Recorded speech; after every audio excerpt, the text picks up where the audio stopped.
sports fans out there, and welcome back to the Hot Seat Sports Talk. And we are so honored to have Mark Hackel back from last year. It's almost been a year to the day that you've been here. Welcome back.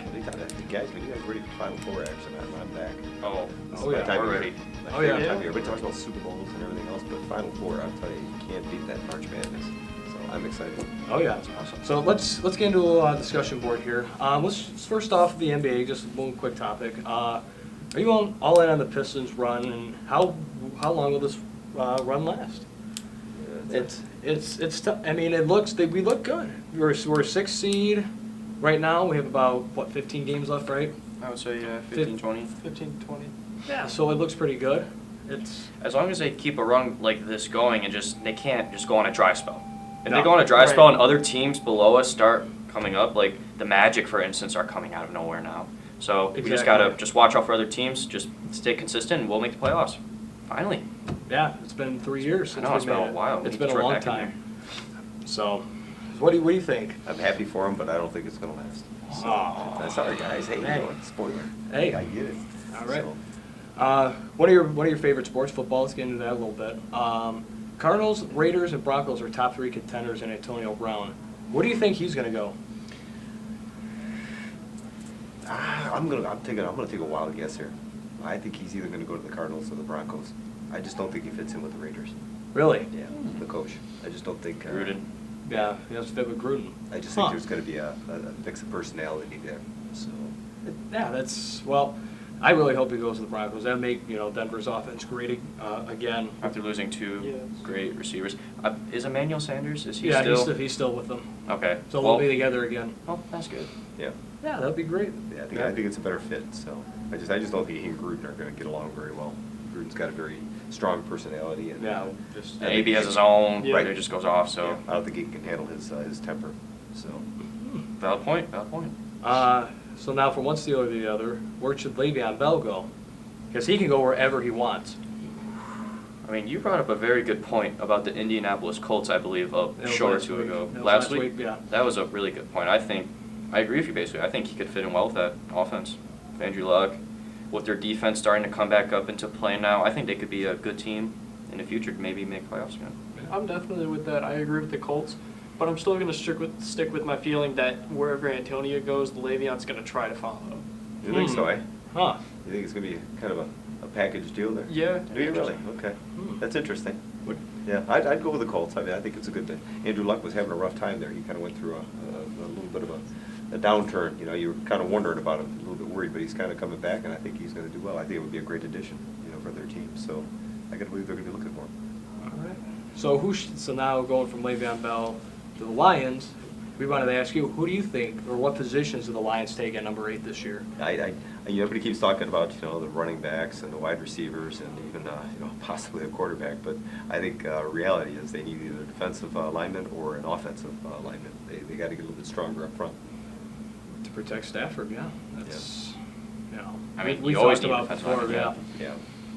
I mean, me personally, though, I said this earlier, too. I think we need a better tight end because they're looking at the Iowa tight end who just basically went off this year. So since they lost Aron, who's now really good, and just the tight ends they got from free agency last year, they're not really fitting well into their offensive scheme. So I think other than a defensive or offensive lineman, which I think would also be great, they may go for a tight end. Well, you make a good point. I mean, Aron, it's like every time I went to a game, you'd watch a game, and when he finally would catch a pass, everybody would cheer. It was a 2-yard, 3-yard catch. Everybody was cheering because he finally hung on to the ball. Once he leaves the Lions, next thing you know, he's performing extremely well. I don't get it. And sometimes you wonder we don't get it either. That's what we've been talking about. What is the disconnect there? When they're playing for the Lions. It's not that the fans aren't there. The fans are always there supporting them, always hopeful, and even each game, even though they're grinding it out, the fans are always there to try to help support them. Yeah, exactly. So what's going on in the locker room? Yeah, possibly, yeah. Yeah, some behind-the-scenes stuff that we don't get to see. Yeah, and Diamond's in Super. He's in the Super Bowl. That's right. Yeah. Apparently, he was too mean for the team or something. Yeah, that's unbelievable. So now, Brian and Mark, you're Blue Devils this year. Duke. Now we're gonna start with you. Should Zion Williamson shut it down for the year? Well, I think he should wear anything other than Nike tennis shoes. So he should get a new pair of tennis shoes. Probably sport some Adidas or something. I don't know, but yeah, that was a sad reality. I mean, you talk about a hit for Nike. Oh my God, I couldn't believe it. I was watching that game. You know, in the first few seconds of the game, that happens, and you're like wondering what happened. Then when you saw the shoe, you couldn't believe that actually happened.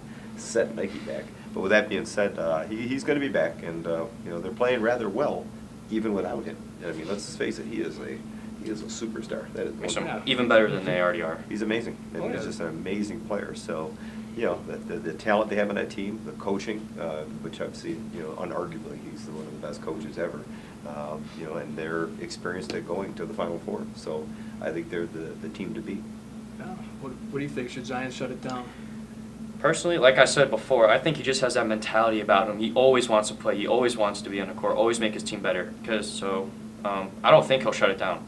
But I would not be surprised if the choice was made just for his NBA future. But personally, I don't think he will. Yeah, I think he's playing. It's $100 million he's probably going to make. Yeah, he's going to go #1 overall. I know. It's matter going to what. be Depends on how interesting to serious see, the injury was. My bet is it probably wasn't as serious as it probably could have been. And they're sitting him now because they're realizing just let him heal up or whatever. But Wait for the ACC tournament. I think if he's playing, it means he is fully healed and there's no issue whatsoever there. Oh yeah, that team. Like we said in previous shows, I said they look different with or without Zion. They look completely different. They're dominant with them. The floor is spaced out well. Without them, they're competitive. Yeah, they're competitive. That first game, the game that he got injured in, let's just face it, I think it threw off all the chemistry. It was like, what are we doing here? But then they regrouped and they became competitive, with the other teams. But you're right, they dominate when he's on that court and he's actually playing. Yeah, I mean, last night, me and my dad were watching. They were playing Wake Forest and they won. 1 point. Yeah, they snuck out at home against them. Yeah. Yeah, they went out. So it'll be interesting to see, if Coach K and Duke will bring him back or not. Yeah, there'll probably 5 ACC teams in there. I mean, you got some great teams. You got the Big Ten. Probably 4 of them will make it into it. I'm glad to see obviously State and Michigan doing well this year. So great to see those two. Very great teams. Very great teams. So with that, who do you think are the biggest contenders going into this tournament, which starts in about a week and a half? Well, as strange as it might sound, I'm glad that State is having some difficulties right now, and even Michigan, because I think they get that out of the way. I think when it gets to the tournament, they act differently, especially State. State has this tendency. It's like all of a sudden, they're playing, having a hard time, and then when they get to that tournament, something gets into them, and they start playing well. So I wouldn't discount either one of those teams, Michigan or Michigan State. I think they both have a chance, but you're talking Duke. I think they're going to be up one of the top teams in the thing. You've obviously got Tennessee, Gonzaga, Virginia. Which everybody seems to sleep on Gonzaga for some reason, even though they're always dominant, and now they're the #1 ranked team in the nation right now. Yeah, and Houston, I mean, they're doing pretty good even within the conference, so you got to give them, a look as well. So, yeah. What do you got? I like Virginia. I like Virginia to come back this year after they lost, the first time to a 16 seed in the tournament's history. I like, It had to happen eventually. It had to happen you eventually. just don't want to be that one. Yeah, you don't want to. But Virginia's made some big runs in the past, and I really think that Virginia can make a run. Any team out of the ACC can make a run along with the Big Ten, which both of those conferences are going to have about 8 teams for each conference in that tournament. So, yeah, it's going to be. I like Gonzaga. I like Tennessee to make a run. I like Marquette too. So, it's it's going to be good. I like it. I like those teams. I'll throw a curveball out there. Anybody who pays attention to the Texas Tech Red Raiders, they're very dominant this season. I don't know what came over them. I believe they're like number 8 in the nation now. Yeah. But look out for them in a tournament. They could be like a 4 or 3 seed, maybe even a 2 seed potentially. But you should definitely watch out for the Red Raiders. Yeah. I'm sticking with North Carolina. I have been for quite a bit, and they've been making their runs. Yeah, definitely. Okay. Luke May stepping Yeah. up. Yeah. It's Their funny freshman that point guards are looking pretty good. It's funny that we're not even mentioning Kansas either because They're just- they're they just kinda falling fell off. off. They fell off after their Exactly. big scandal. Exactly, and It's it's weird to talk about the tournament without Kansas, and Kansas is not performing as well. It's just they're still going to get in, but Even on the court, they don't look like they've really got it together, not in sync. I mean, it's a different team. yeah, I also like Purdue too. Yeah, They're playing sleeper. great ball too. Yeah, good ball too. So, in-state rivalry weekend coming up. We got Michigan and Michigan State. Again. Great. The winner of this game will win the Big Ten. well, they'll win it with Purdue. They'll be co-champs and get the #1 seed in the conference tournament coming up. State's been playing great. They beat Nebraska pretty good the other night. They really did. But the Indiana loss concerned me over the weekend. That was very surprising. Yeah. But you put it behind you, and the question Exactly. becomes, is it a good thing that they did, so they're hungry? Like you said. You know, Yep, I think exactly. there's something Especially said against it- with this rival team again. Oh, Yeah. at home. There's And something, for the there's something stakes. about losing. Everybody worries about losing, but I'm telling you, that's, you learn from those losses. Are you and I going to gotta let it tell you. hang over you, or are you going to use Right. it as energy? Yeah, Yeah, I think exactly. that's like Teaching with moment. anything in life, exactly. Yep. You know, not just sports or basketball, but the question becomes, you know, it's a home court advantage. You know, they're going to want to make sure that you know they protect that, and I have a feeling, you know, I would probably lean toward Michigan more often, but I think at this point in time, I'd probably have to say State's going to probably pull this one Okay. off. Interesting. All right. Yeah. What do you like? I mean, I do like both teams, and sometimes I can be a little more lenient towards Michigan because we see the dominance. But lately, when it comes to these rivalry games, no matter what sport, just they can't do it. Especially after their big loss to, well, it wasn't a big loss. It was just big talking wise against State. And if they're going to Michigan State at the Breslin Center, I think it's going to be pretty difficult to beat them. So I'm going to say State on this. Yeah. You're going to say State because you want to say State. Oh, yeah, we- yeah, right? You know I that. mean, come on now. So. And you're, Yeah, I'm definitely still going to go with Michigan. Of I course. feel like that this arena is going to be split in half. okay. I Yeah. want to see like Good one time. side everybody wearing green, one side everybody in their blue and There you go. yellow. Or a huge mix of Yeah, it all and around the Probably be arena. more interesting watching what's going on in the crowd. as Yeah, opposed to Student watching Oh, yeah. section the in court. the ISOM, yeah, seeing all the students jump around the entire game, yeah. The little division line between both halves of the arena. Don't It's cross all just this a bunch line. of different Well, you worry colors too, and- who's hot, who's not. I mean, you Yeah. get a couple Yeah. of players that just get off, or they're just not in sync that day or whatever, and that makes Who a knows, huge some difference. person on the bench could just come in and just Take go control. off and no one could, yeah, exactly. Right. So who knows? Yeah. That'll be a great game though. It will. And in Carolina too, another rivalry weekend. Your Blue Devils going to North Carolina. Our You're- Blue Devils. you're- I'll take my own. Yeah. Thanks. Yeah, you know, with Duke barely beating Wake Forest the other night, you know, if Zion can go, Duke will win this game, hands down. That's the But- difference. But North Carolina, they got the home court. It's just like Michigan State. They take their basketball seriously like we do. It's, you know, they're going to have the energy. North Carolina wants revenge. Well, what's the thought? Is Zion playing? I don't believe he is. I don't believe he I think they're is. gonna shut him down again until the Yeah, tournament. Until the conference tournament. So if he's starts. not playing, it's going to be a North Carolina victory. They'll probably pull that off. If Yeah. he's playing, it's going to be a much more competitive game, and I'd probably have to lean more towards Duke. Yeah, yeah, but just because North Carolina wants revenge, they want to avenge what Duke did to them at the beginning of the year. You know, that's what's going to carry them to this win. North Carolina's going to win it at home. Yeah. Well, you get Duke hot on that 3-point line. Look out! I mean, they're unstoppable. Yeah, So if R.J. Barrett gets going, he's Yeah. a tough man to stop. I mean, yeah, RJ, Cam Reddish, and then they have to look at O'Connell as well because they're looking towards like just more replacements for Zion for now. And if he can get 3 going, I think they could beat North Carolina because he's been off for the past couple games. Yeah. But I say once they get their 3-point shot going, Duke's gonna win this game. I got to go with North Carolina in this one. Man, he's one of your favorites. Yeah. I mean, even besides that fact, Even without though, the bias, just- without Zion, I feel like it's going to take a little bit more to get them going against North Yeah, Carolina. that's a good point. They are a tough team to beat, and I believe this one will make a difference in a little bit of the seeding for the top 5. Yeah. Okay. Either way, no matter who wins, it's going to change something. That's a good point. That's a really good point. So, going from sports, now we're going to ask you some political questions now. Political question. All right. Boy, those are fun. All right, so- See, and I didn't even read them, so this is kind of off the cuff, and I'm We're All gonna right. surprise you. rapid fire. All right. Peeking. Since we're doing a campaign at Fraser about distracted driving, are there any like laws enforced by the city or county in this area, and would be be in favor of teens being hit with bigger fines or bigger punishments for distracted driving, and what would those fines and punishments entail? Yeah, I'm one of those. It's like when you talk about fines and punishment and law enforcement, enforcing law, those are there for a reason. Obviously, it's to discourage people from doing those things. The unfortunate reality is, the bigger concern is, doing it and then having something happen. I've seen it, where somebody gets into an accident, then some serious injury happens or death, and then people are wishful that they would not have, been drinking and driving, distracted and driving, or whatever it was that they were doing. They wish they wouldn't have done it to begin with. And it wasn't because, oh my gosh, I'm going to get in trouble, I'm going to go to jail. they realize they just took somebody's life. And so that's when it really wakes somebody up. How many times have you been driving a car and all of a sudden you weren't paying attention and you had to hit that brake real quick and you had that heart-stopping moment? You know, it's like your heart is in your throat and you're thinking, holy cow. And then you're saying to yourself in your head, I pledge never to be distracted again. I'm not going to look at my phone again.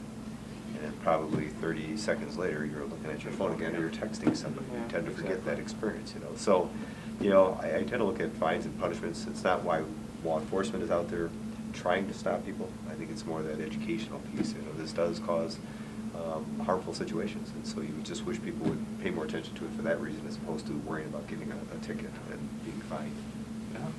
Yeah, because that's one of our biggest campaigns in school for the past couple of weeks is just encouraging, you know, distraction-free driving, especially with us teens just getting our licenses for the first time and learning how to drive in like the rain, the snow, and stuff like that. So that's good. You know, it is a heart-stopping moment if it happens. And yesterday, Governor Whitmer announced her new budget for the state. What do you think of her overall budget plan, and what's your take on the 45-cent gas tax to fix the damn roads? Yeah, that's interesting.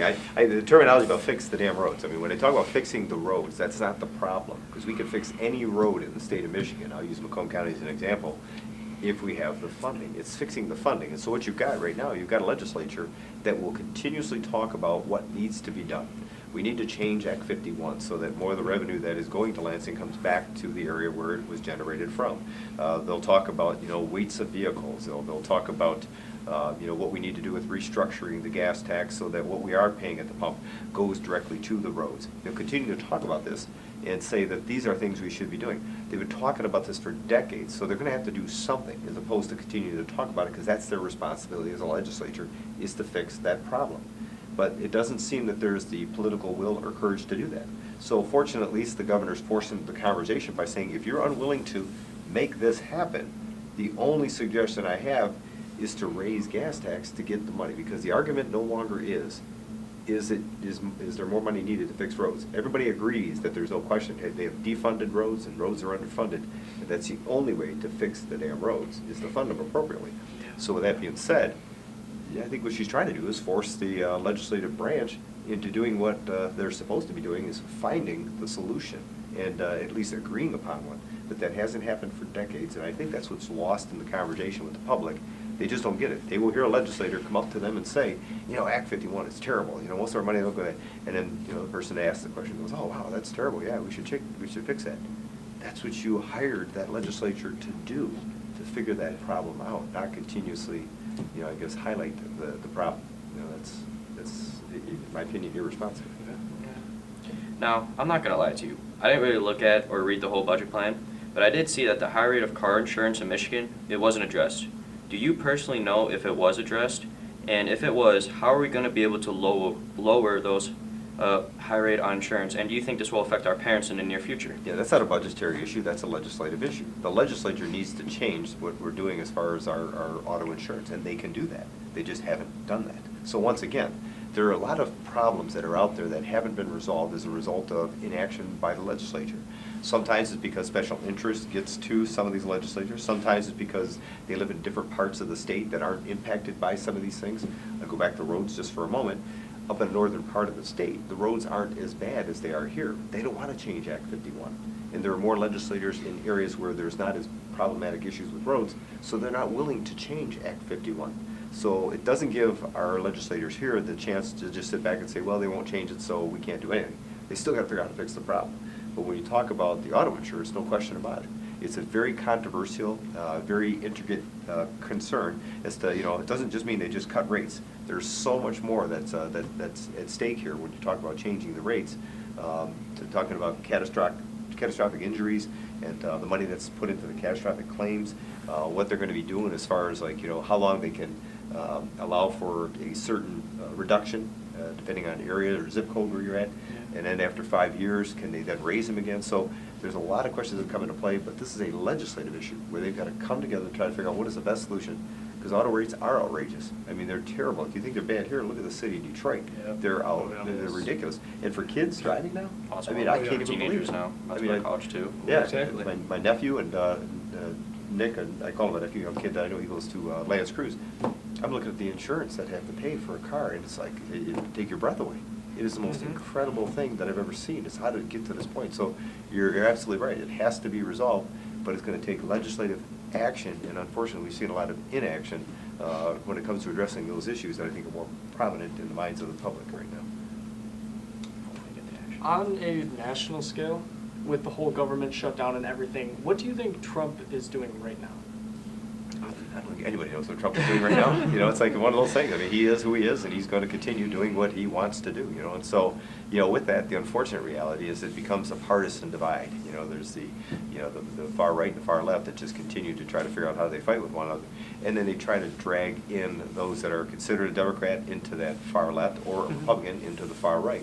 So, in other words, they try to shame one another. You know, to if you're going to support the president on this particular situation, and you're a Democrat, well, we're going to run somebody against you in a primary. So there's this, I guess, infighting within the party, and this belief that you have to abide by whatever the rules are within the party itself.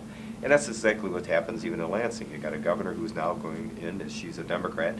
You got the Republicans who aren't that eager to try to figure out how do they help her with her budget, how do they help her solve some of these problems, because if some of the things get fixed, like the roads or auto insurance, well, highlighted would be the governor as to it happened during their tenure, then would make them look a little more successful. Republicans wouldn't like that. No different when Snyder was there. The Democrats didn't want to see him, become successful in fixing the roads and some of the other issues. So I think the reality is, and I think you're probably starting to get a little bit more. When I was in high school, I didn't really pay much attention to this. Now I'm inundated with what's going on the political spectrum, and it's sad. It's a sad reality because it's become so partisan that I think it's become much more dysfunctional. Government has because of that, and the real problems that the people want resolved or fixed aren't getting fixed because of the partisan divide. So that's the when I go back to a guy like Trump. Trump, I think he just kind of does what he wants to do and tries to figure out, if somebody doesn't like it, he'll blame somebody else for it, so a very unique personality, let's just say, so. Following up with that one, what's your opinion on students expressing their political views in school? I think they have a right to. I mean, I didn't really have a lot back when I was in school. I didn't have a lot of political views. I didn't care about politics, Republican, Democrat, and all that. And I wish that wouldn't be the conversation. I wish the conversation would be about an individual as opposed to a party. And I look at it as, I'm a Democrat, but I'm one of those, I'm not here for the party. I'm here for the people. What do we need to do to resolve problems? I've endorsed, supported people that are Republicans, and yet within the party, people aren't happy about that. And my thought is, I'm not here to make you happy. I'm trying to figure out what are we doing to get the right people in office so we solve problems. And I think it's high time you find people that are, the mindset as to how do we resolve this problem and not be beholding to a particular faction or a party. So when it comes to the youth, I think sometimes, unfortunately, they get guided by, whether it's parents, adults, with their thoughts on what things are, and the next thing you know, you're starting to pick up some of those thoughts and ideas or beliefs, and I unfortunately never had that. Even though my dad was a public official and he ran for office, never did he sit back and talk about politics at home or chastise one or the other. It was simply, what are the issues and how do we resolve them? The government was shut down recently due to the president's budget and plans, and the money he wanted for the wall. What's your opinion on the wall?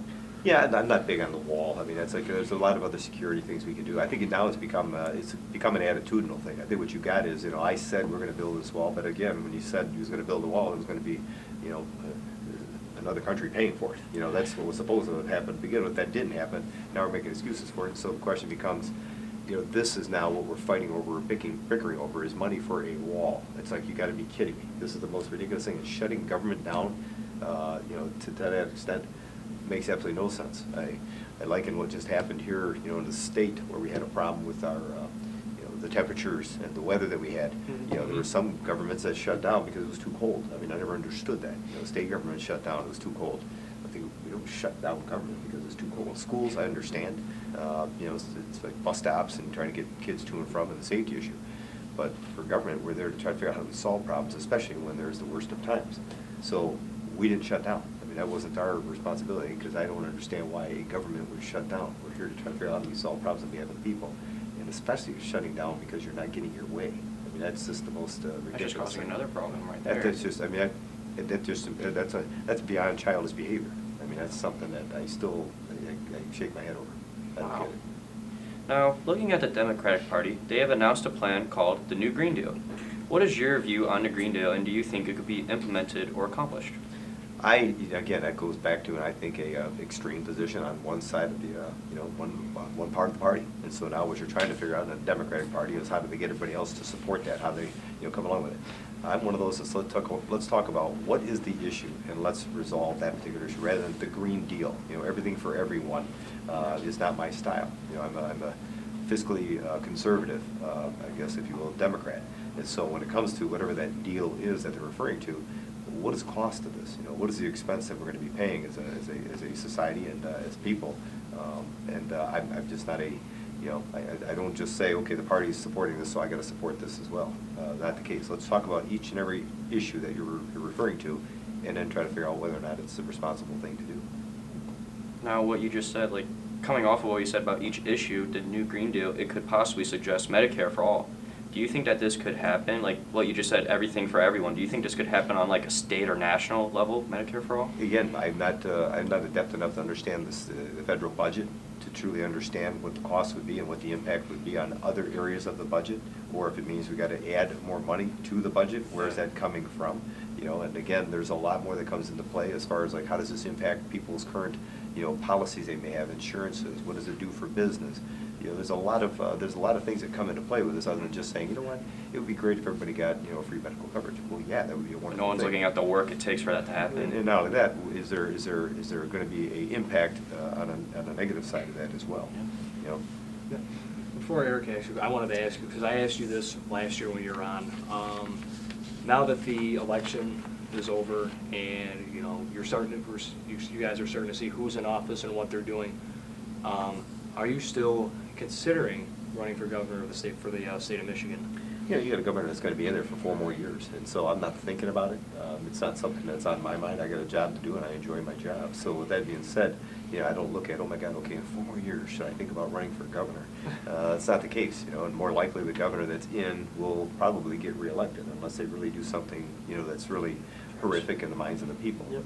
They're very, detrimental. I don't see that happening. So, I do see Gretchen Whitmer running again after 4 years and probably being successful at that and winning. So, that time 8 years has passed. So I don't sit back and think to myself, 8 years from now, I'm going to do this or I'm going to do that. On this specific date, on this specific hour, I will run for governor.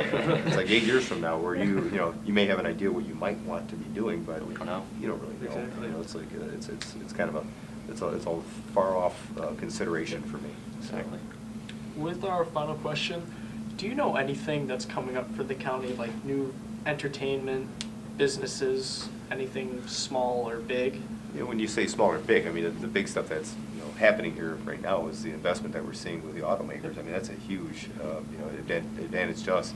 In fact, Macomb County was ranked #1 in the entire nation with job growth in manufacturing.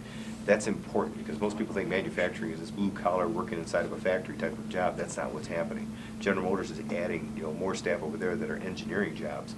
You've got Cadillac bringing their headquarters back to Macomb County.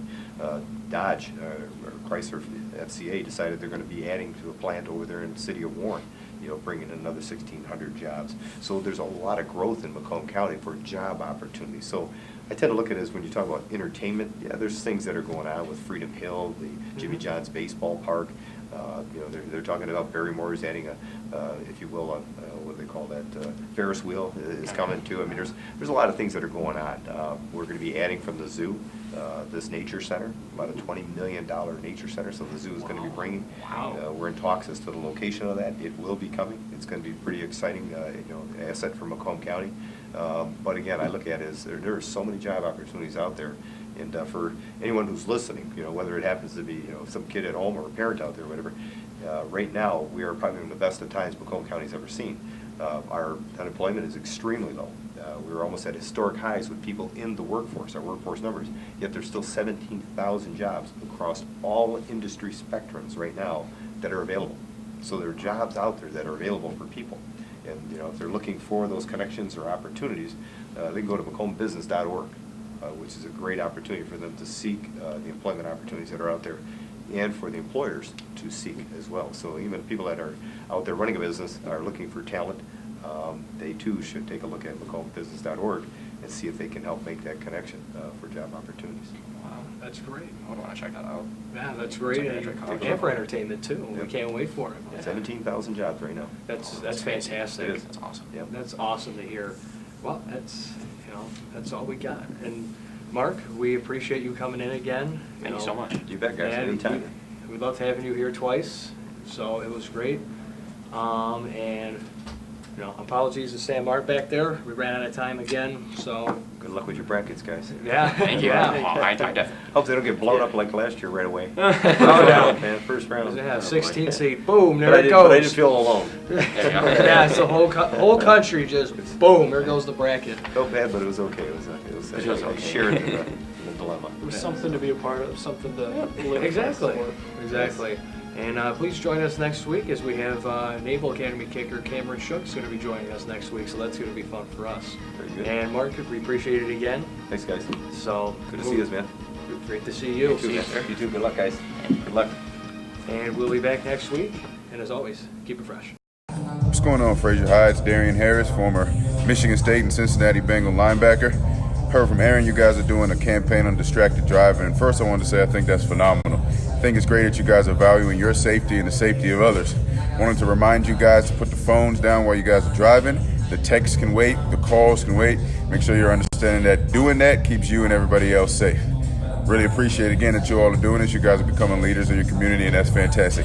Go green and finish the year out